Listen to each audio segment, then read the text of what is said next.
इतना भी गुमान न कर अपनी जीत पे ऐ बेखबर, शहर में तेरी जीत से ज़्यादा चर्चे तो मेरी हार के हैं। कविता अच्छी है, काम बुरा हुआ है। किसके साथ? डोनाल्ड ट्रंप के साथ। उनका दिल बैठ गया है। आज के पहले तक सबसे ज़्यादा वाजिब नज़र आ रही थी उनकी मांग। वो कह रहे थे कि यार दे दो हमको नोबेल प्राइज़। 10 अक्टूबर को दोपहर के 2:30 बजे नोबेल पीस प्राइज़ देने वाली नॉर्वेजियन कमेटी विनर की घोषणा करने सामने आई। सब लोगों ने हेडफोन लगाया। क्या नाम आएगा? भूमिका बांधी गई ऐलान करते हुए। ये वो क्षण था जिसका शायद पूरी दुनिया इंतज़ार कर रही थी। व्हाइट हाउस में तो शायद लोग टकटकी लगाकर देख भी रहे होंगे, पेज पर लाइव चल रहा होगा। डोनाल्ड ट्रंप तो सो भी नहीं पाए होंगे। जल्दी उठना तो दूर की बात है। हो सकता है कि ट्रुथ सोशल पे लॉगिन करके बैठे हों और थैंक यू का ड्राफ्ट बना हुआ हो। घड़ी का काटा खिसका, दोपहर के 2:30 बजे घोषणा शुरू हुई। ऐलान किया गया कि इस व्यक्ति ने बहुत काम किया है।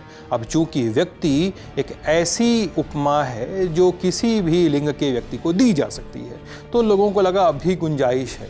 लेकिन अचानक से शी कहकर सारी संभावनाओं को मटियामेट कर दिया गया। संभावनाएं किसकी मटियामेट हुई? वही डोनाल्ड ट्रंप की, कि नोबेल नहीं मिलेगा इस बार। मिला किसको? वेनेजुएला की विपक्षी नेता Maria Corina Machado. White house में गम का माहौल था।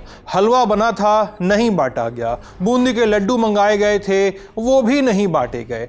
ट्रंप अपना दुख बयां करने के तरीके खोजने लगे होंगे।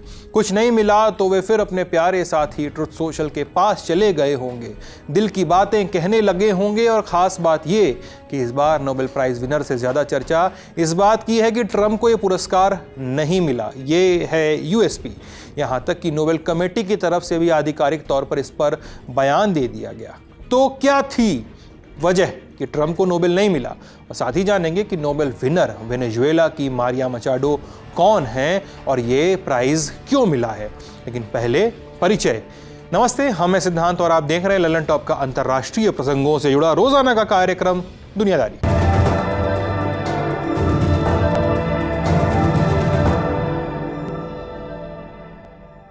शुरुआत करते हैं इस साल की नोबेल विजेता मारिया मचाडो से। मारिया को यह सम्मान वेनेजुएला के लोगों के लिए लोकतांत्रिक अधिकारों को बढ़ावा देने के लिए मिला है, लोगों के पक्ष में। साथ ही वेनेजुएला को शांतिपूर्ण तरीके से तानाशाही से लोकतंत्र की तरफ ले जाने के लिए उनकी लगातार कोशिशों के चलते भी ये पुरस्कार दिया गया है। विजेता की घोषणा करते हुए कमेटी ने कहा कि मचाडो ने नोबेल पुरस्कार के तीनों मापदंडों को पूरा किया है। उन्होंने विपक्ष को एकजुट किया, सैन्यकरण के खिलाफ लगातार खड़ी रहीं और लोकतंत्र को समर्थन दिया। लोकतंत्र में ऐसे भविष्य की उम्मीद जगाई जहां नागरिकों के मूल अधिकार सुरक्षित हों, उनकी आवाज सुनी जाए और लोग शांति से जी सकें। सुनिए। As the leader of the democratic forces in Venezuela, Maria Corina Machado, Venezuela में लोकतंत्र समर्थक ताकतों के नेता के रूप में मारिया कोरिना माचाडो लैटिन अमेरिका में साहस का सबसे बड़ा उदाहरण है। वेनेजुएला का तानाशाही शासन राजनीतिक काम को बहुत ही खतरनाक बना देता है। मारिया सुमाटे की संस्थापक के रूप में जो लोकतांत्रिक विकास के लिए काम करती है, वे 20 साल से ज्यादा समय से स्वतंत्र और निष्पक्ष चुनावों के लिए खड़ी हैं। जैसा कि उन्होंने कहा था, यह गोलियों नहीं बल्कि वोटों का फैसला था। as she said, it was a choice of ballots over bullets. अब जानते हैं कि मारिया मचाडो हैं कौन। मारिया को वेनेजुएला की आयरन लेडी कहा जाता है। उनका जन्म 7 अक्टूबर 1967 को वेनेजुएला की राजधानी काराकस में हुआ था। उनके पिता एक स्टील बिजनेसमैन हैं और मां एक साइकोलॉजिस्ट हैं। मारिया उनकी सबसे बड़ी बेटी हैं। मारिया ने आंद्रे बेलो कैथोलिक यूनिवर्सिटी से इंडस्ट्रियल इंजीनियरिंग की पढ़ाई की है। उनके पास फाइनेंस में भी मास्टर्स की डिग्री है। मारिया के 3 बच्चे हैं और वे अपने पति रिकार्डो सोसा ब्रांगर से अलग हो चुकी हैं। 24 साल की उम्र में मारिया ने एटीनिया फाउंडेशन की शुरुआत की। ये संगठन काराकस के अनाथ और गलत रास्ते पर जाने वाले बच्चों की देखभाल करती है। उन्होंने 10 साल बाद 2002 में सुमाटे नाम की एक संस्था की शुरुआत की। ये संस्था निष्पक्ष चुनावों को बढ़ावा देने, चुनाव से जुड़ी ट्रेनिंग पूरी कराने और चुनाव प्रक्रिया की निगरानी करने का काम करती है। 2004 में इस संस्था ने तत्कालीन राष्ट्रपति ह्यूगो चावेज के खिलाफ एक रेफरेंडम कराया। इसके बाद मारिया पर देशद्रोह के आरोप लगे। हालांकि बाद में इस मामले की कार्रवाई को स्थगित कर दिया गया। मारिया ने 2010 में रिकॉर्ड वोटों के साथ वेनेजुएला के चुनाव में जीत दर्ज की। ये बतौर सांसद नेशनल असेंबली में उनका पहला कदम था। यहाँ तक तो चीज़ें फिर भी ठीक थी, लेकिन मारिया की सुर्खियों में एंट्री हुई जनवरी 2012 में। 13 जनवरी को वेनेजुएला के तत्कालीन राष्ट्रपति ह्यूगो चावेज संसद में अपनी एनुअल स्पीच दे रहे थे। चावेज संसद में 9 घंटे 45 मिनट का भाषण दे चुके थे। मारिया तब विपक्षी पार्टी की नेता थीं। स्पीच के बीच में ही उन्होंने अचानक चावेज को टोक दिया, कहा कि आप कहते हैं कि आप निजी संपत्ति की रक्षा करते हैं, लेकिन आपने छोटे व्यापारियों की संपत्ति बिना पैसे दिए जब्त कर ली है। ऐसा करना चोरी है। मारिया की इस बात से चावेज गुस्सा गए। उन्होंने कहा कि आपका स्तर इतना नहीं है कि आप मुझसे बहस करें। आपने मुझे पूरे देश के सामने चोर कहा है, लेकिन मैं आपको अपमानित नहीं करूंगा, क्योंकि चील मक्खी के साथ नहीं उड़ा करती है। यह पूरा वाकया वेनेजुएला में नहीं बल्कि पूरी दुनिया में चर्चित हुआ। मारिया को विपक्ष की एक मजबूत आवाज़ बना दिया इसने। चावेज के समर्थक इसे सरकार पर अनुचित हमला बता रहे थे, जबकि विपक्ष ने इसे लोकतंत्र की आवाज़ कहा। यह घटना वेनेजुएला की राजनीति में टकराव और ध्रुवीकरण की मिसाल बन गई थी। लेकिन इसके बाद मारिया की मुश्किलें बढ़ गईं। 2014 में जब निकोलस मादुरो राष्ट्रपति बने तो मारिया ने उनकी सरकार के विरोध में जमकर प्रदर्शन किए। इसके बाद मार्च में वेनेजुएला की संसद में उनकी सदस्यता रद्द कर दी गई। आरोप लगा कि उन्होंने अमेरिकी महाद्वीप में मौजूद देशों के संगठन Organization of American States OAS इसमें पनामा की प्रतिनिधि का रोल नेशनल असेंबली की इजाजत के बिना स्वीकार कर लिया। ये वो समय था जब वेनेजुएला ने पनामा से सभी तरह के डिप्लोमेटिक रिश्ते खत्म कर दिए थे। मारिया ने इस फैसले का विरोध किया और इसे राजनीति से प्रेरित बताया। वेंटे वेनेजुएला पार्टी के नेता मारिया ने सोय वेनेजुएला नाम का गठबंधन बनाया, जो देश में लोकतांत्रिक ताकतों को जोड़ने का काम करता है।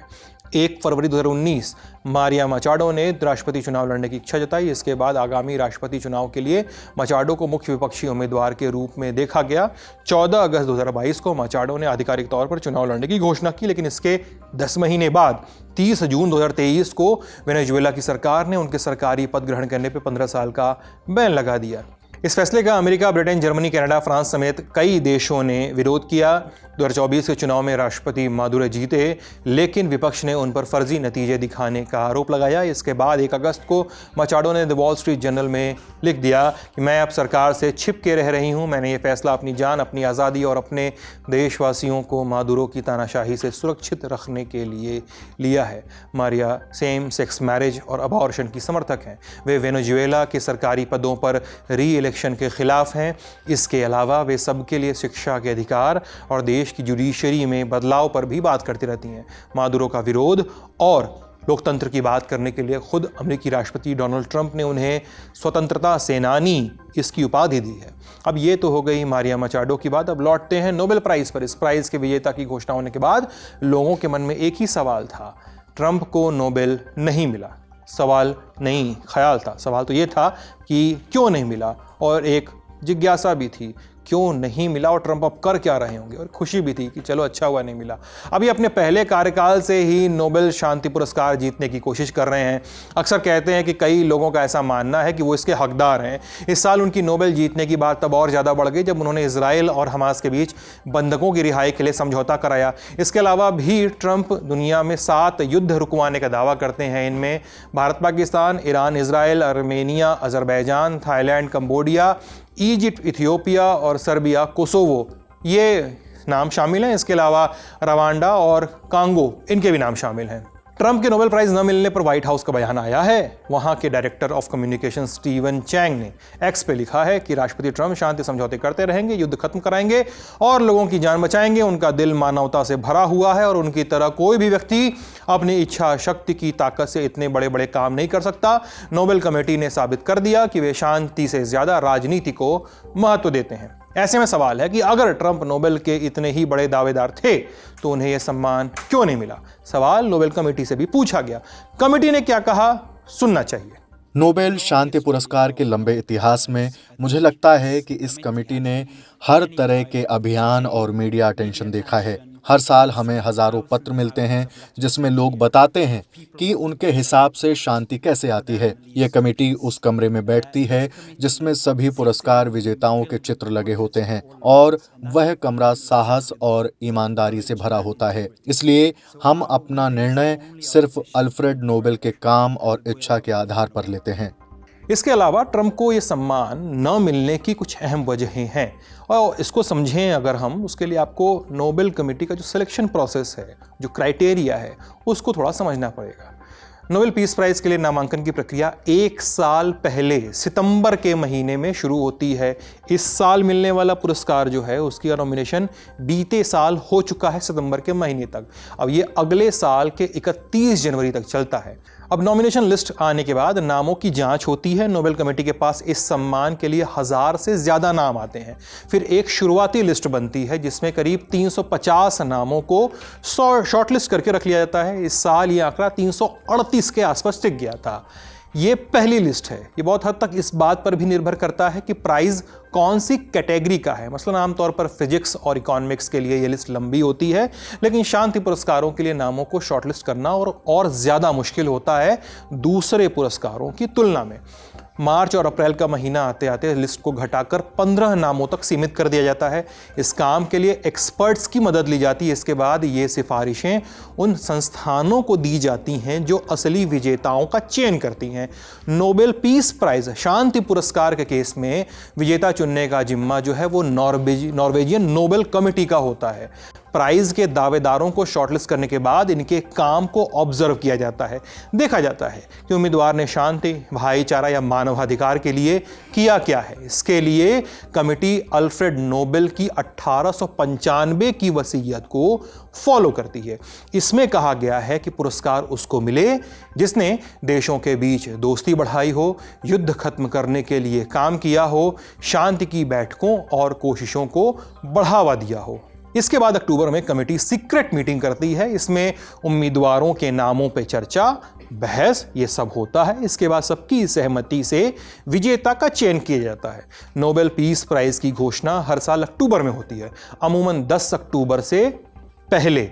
इसके बाद 10 दिसंबर को ओस्लो, आपको मैप पे दिख रहा होगा ये कहाँ पे है, वहां पर एक सेरेमनी होती है जहां पे ये पुरस्कार दिए जाते हैं। अब यह है सिलेक्शन प्रोसेस। आप जानते हैं कि ट्रंप इसमें कहां फेल हो गए।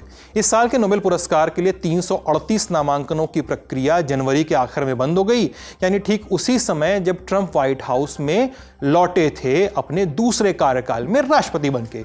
अब 2025 के नोबेल शांति पुरस्कार के लिए 2024 तक किए गए काम को देखा जाता है, यानी वो साल जब डोनाल्ड ट्रंप चुने गए थे लेकिन अभी पदभार नहीं संभाला था।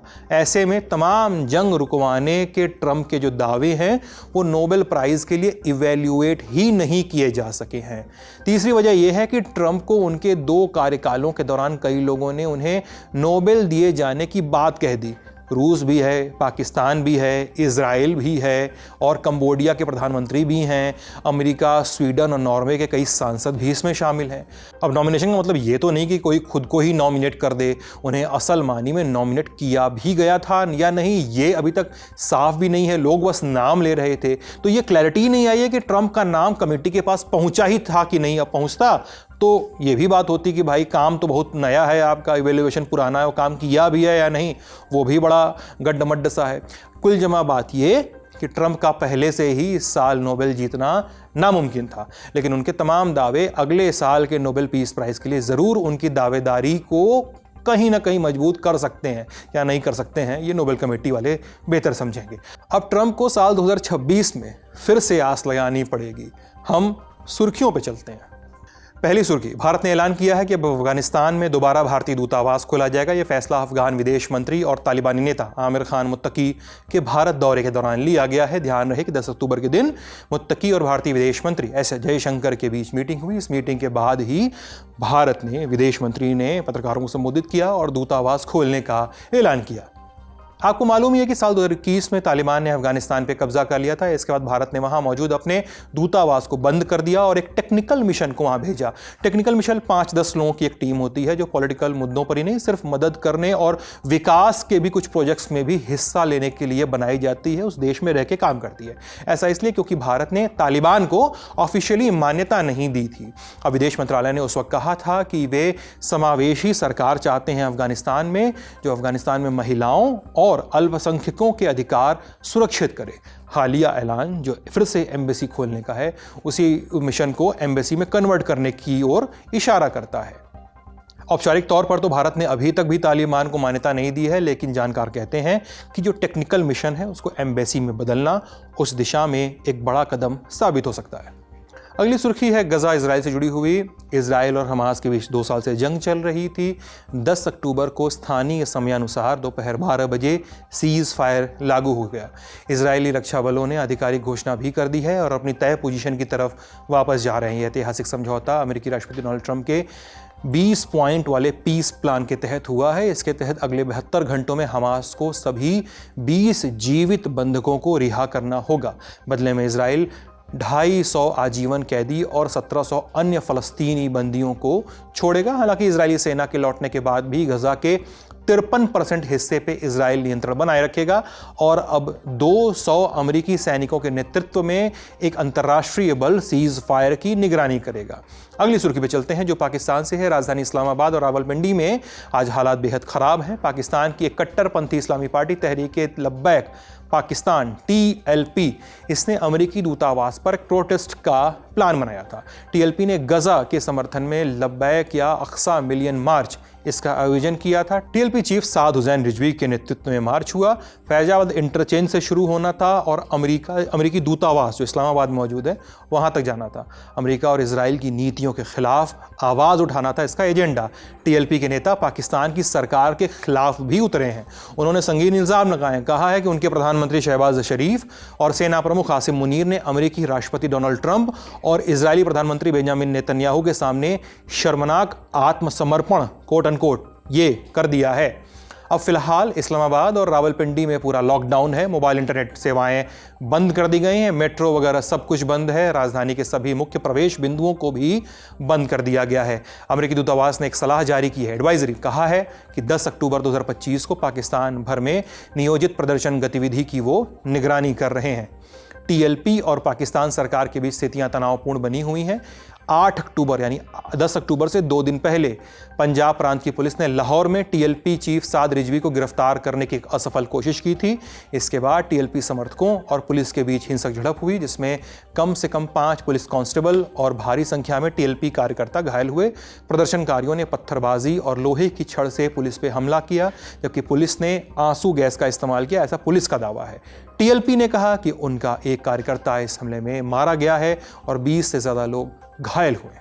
इस पर जो भी अपडेट्स होंगे हम आप तक ज़रूर पहुंचाएंगे। अगली सुर्खी पर चलते हैं। ये भी पाकिस्तान से है या कहें अफगानिस्तान से है। जो कह लीजिए 9 अक्टूबर की देर शाम पाकिस्तानी सेना ने अफगानिस्तान की राजधानी काबुल में तहरीक-ए-तालिबान पाकिस्तान TTP इसके ठिकानों पे हवाई हमले किए।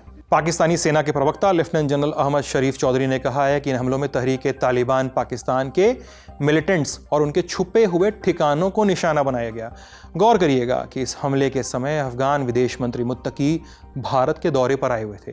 उन्होंने यहाँ पत्रकारों से बात की और कहा कि काबुल में धमाके हुए हैं लेकिन अभी तक किसी के मृत होने की, मारे जाने की पुष्टि नहीं हुई है। वहीं पाकिस्तान सरकार ने कहा है कि पाकिस्तानी सुरक्षा बलों ने इस हमले में 30 आतंकवादियों को मार गिराया है। ये जिला खैबर पख्तूनख्वा प्रांत में स्थित है। आरोप है कि ये मिलिटेंट्स पाकिस्तानी सैनिकों के काफिले पर हुए हमले में शामिल थे, वही हमला जिसमें पाकिस्तानी फौजियों की मौत हो गई थी। जाते जाते एक और ज़रूरी सूचना, घर से बाहर भी एक घर होता है, हमारा स्कूल होता है, हमारा कॉलेज होता है। घर जैसी बातें, इसके दूसरे एपिसोड में बात उन्हीं घरों की जिन्होंने हमें गढ़ा, हमें संवारा। सौरभ और गिरजा से सुनिए उनकी स्टूडेंट लाइफ की कहानियाँ, JNU के किस्से, स्कूल की शरारतें और भी बहुत कुछ। 11 अक्टूबर दोपहर 2 बजे। अब एक और ज़रूरी सूचना, ललन टॉप की नई सीरीज है हम बिहार के लोग। 11 अक्टूबर को ही शाम 5 बजे देखिए आपके पूर्वजों का लेखा जोखा रखने वाले पंडों की कहानी। जानिए क्या है श्राद्ध, पिंडदान और पितरों के तर्पण करने के पीछे की शास्त्रीय मान्यताएं। पंडों के जीवन को करीब से जानने के लिए देखना न भूलें हम बिहार के लोग। आज का दुनियादारी यहीं तक। अपना ख्याल रखिएगा, स्वस्थ रहिएगा। बहुत बहुत शुक्रिया।